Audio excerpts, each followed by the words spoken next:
ঢাকার পাশাপাশি চট্টগ্রাম ও বগুড়াতেও চালু হয়েছে নারীদের জন্য পিঙ্ক বাস সার্ভিস। নগরবাসী খুশি এমন বিশেষায়িত বাস সার্ভিস পেয়ে। তবে বাসের গায়ে থাকা ভাড়ার তালিকায় অনিয়ম এবং যথেষ্ট অভিজ্ঞতা নেই এমন চালকদের দিয়ে সার্ভিস পরিচালনার অভিযোগ উঠেছে এরই মধ্যেই। রবিউল টিপুর ক্যামেরায় বিস্তারিত জানাচ্ছেন মোহসানাত শিহাব।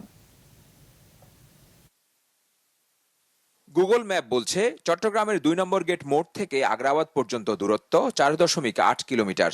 অথচ গতকাল উদ্বোধন হওয়া মহিলা বাস সার্ভিস পিঙ্ক বাসের গায়ে লাগানো ভাড়ার তালিকায় এই দূরত্ব দ্বিগুণেরও বেশি, ১০ কিলোমিটার লেখা।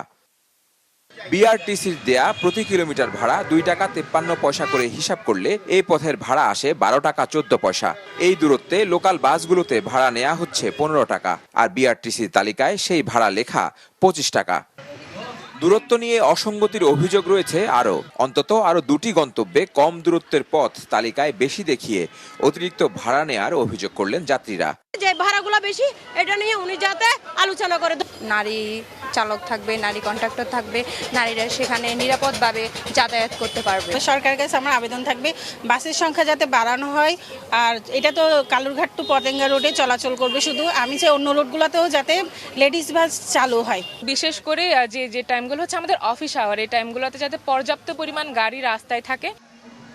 এসব বাসের নারী চালকদের নেই চট্টগ্রামের মতো ব্যস্ত শহরে যথেষ্ট গাড়ি চালানোর অভিজ্ঞতা।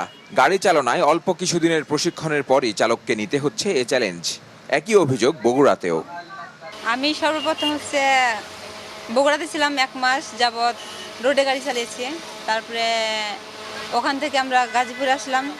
গাজীপুরে ২১ দিনের ট্রেনিং ছিল, তো ওখানে ট্রেনিংটা শেষ করতে পারি নাই। ৫ দিনের মাথায় আমাদেরকে চট্টগ্রামে পাঠাইছে। তারা আমাদেরকে টেক্কা দিয়ে চলবে, কিন্তু আমাদেরকে সবকিছু মাথায় রেখে ঠান্ডা মাথাভাবে আমাদের গাড়ি চালিয়ে যেতে হবে। সবকিছু মেনটেন করে সরকারিভাবে নির্দেশনা, কোথায় কি করতে হবে না করতে হবে সবকিছু আমাদেরকে মেনটেন করে গাড়ি মুভ করতে হবে।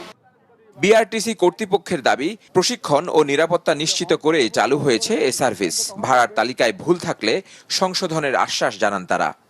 যদি কাজ করেছে কম্পিউটার টাইপিং মিস্টেকও হতে পারে, যদি হয়ে থাকে এটা আমরা কারেকশন করে নেব।